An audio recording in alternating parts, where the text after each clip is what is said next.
8 until noon.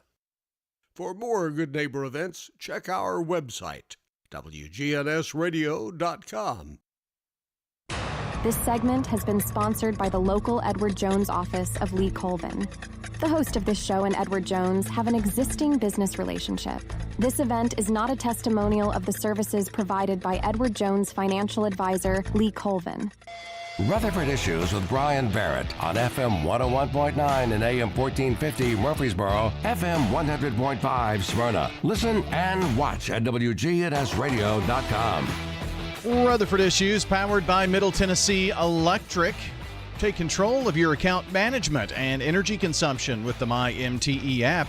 Just download in the App Store to manage your account, improve your energy habits, and more.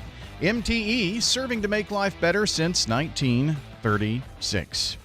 Edward Jones financial advisor Lee Colvin on the road today, but taking some time out to join us to talk about avoiding some estate planning mistakes. Mr. Lee Colvin, good morning, sir. How are you? Good morning, Brian. We're doing great, buddy. How are you all today? Doing fine. Just sweating to the oldies like everybody else. We are definitely doing that, aren't we? Yes.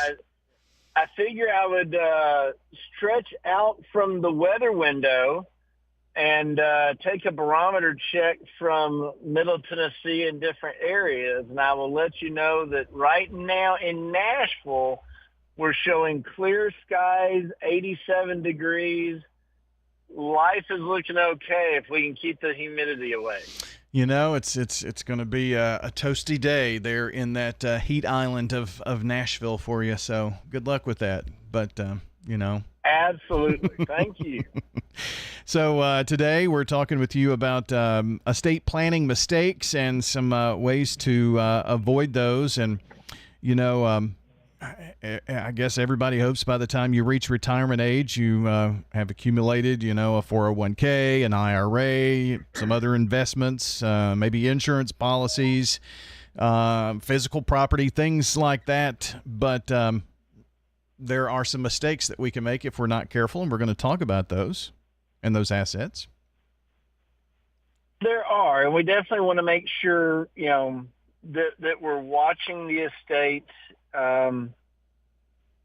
You know, you'll see some of these assets.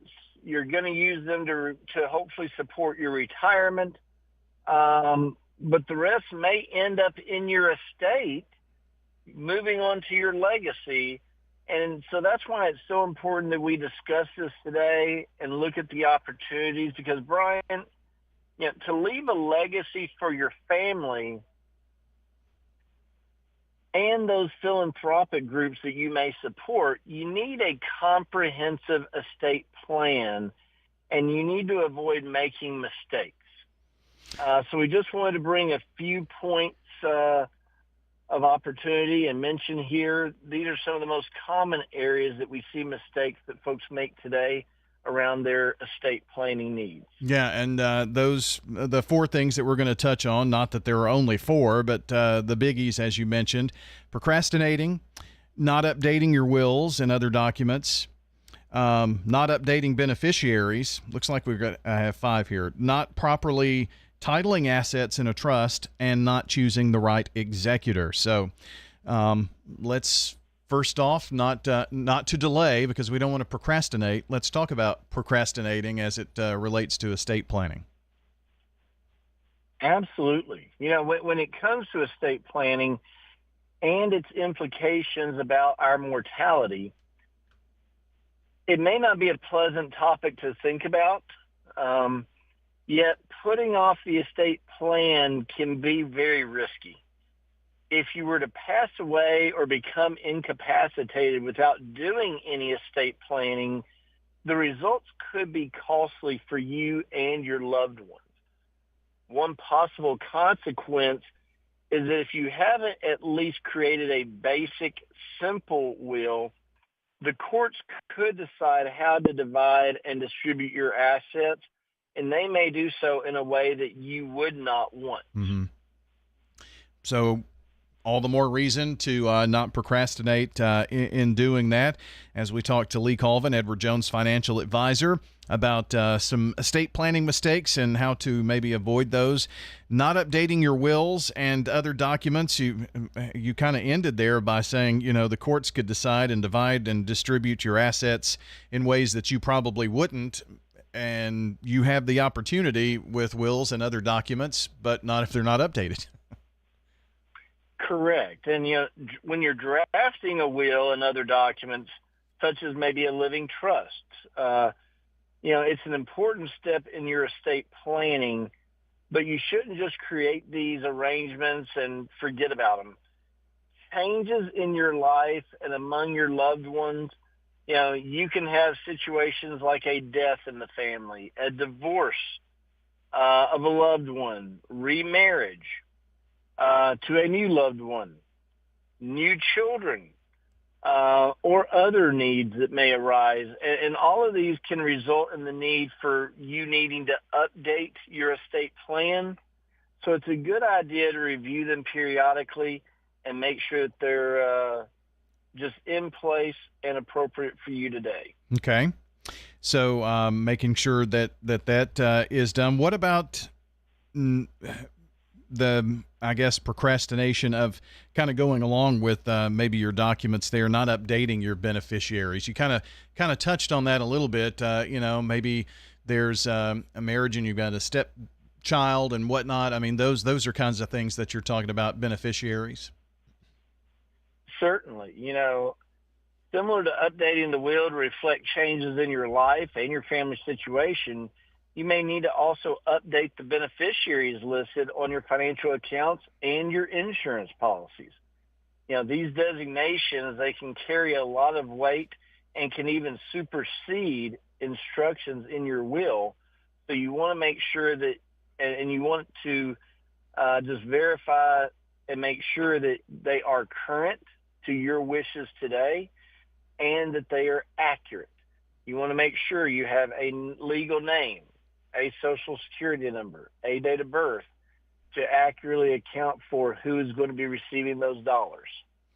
Let's talk about the fourth point here, rather. Not properly titling assets in a trust. Maybe talk to us about that a bit more.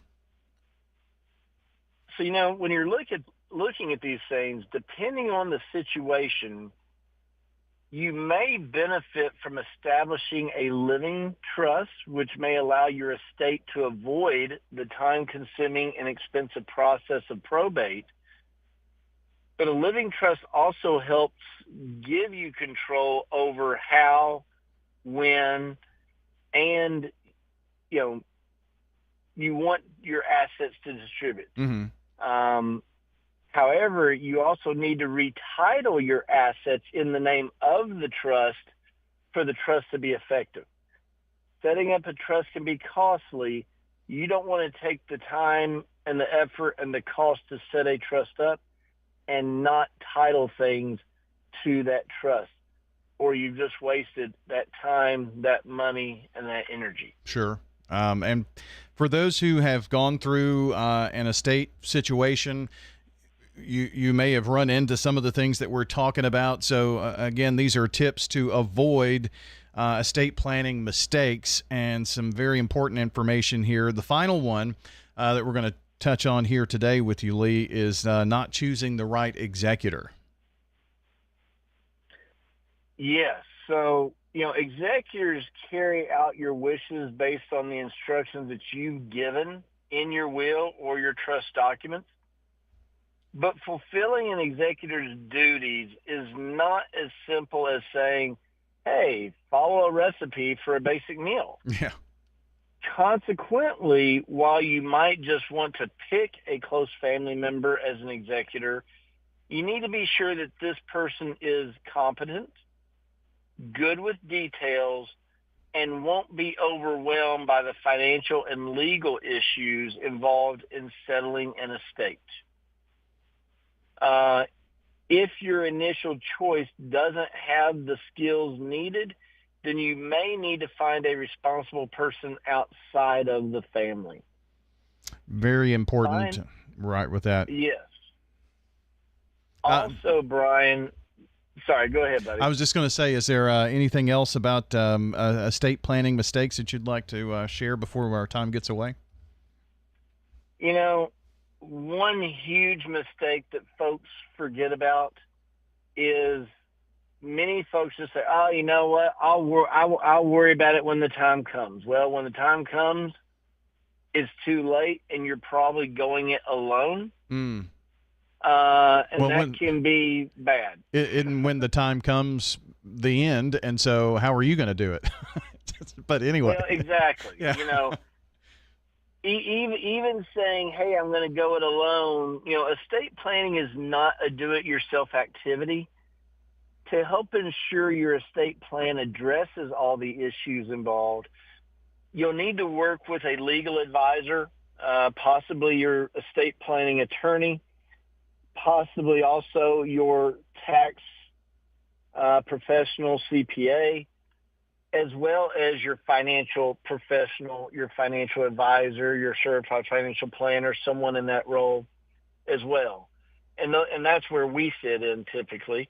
Devoting the necessary time and effort can help you avoid many of the mistakes that are typically seen that can threaten the effectiveness of an estate plan. And the fewer mistakes you make, the better off your beneficiaries can be.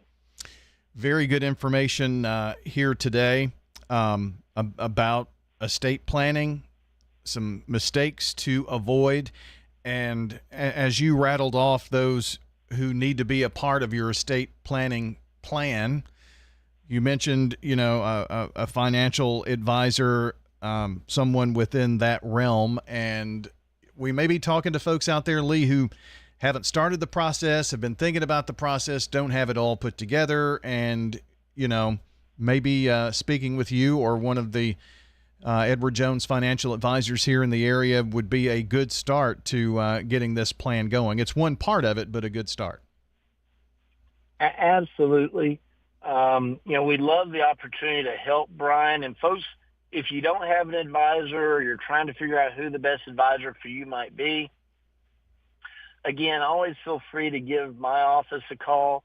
We can talk to you, ask some preliminary questions, and then maybe direct you to the right advisor for you and your family situation. You can give us a call at 615-907-7056. Again, that's 615-907-7056. We'd love to hear from you. Lee, as always, thank you so much, my friend. I appreciate it.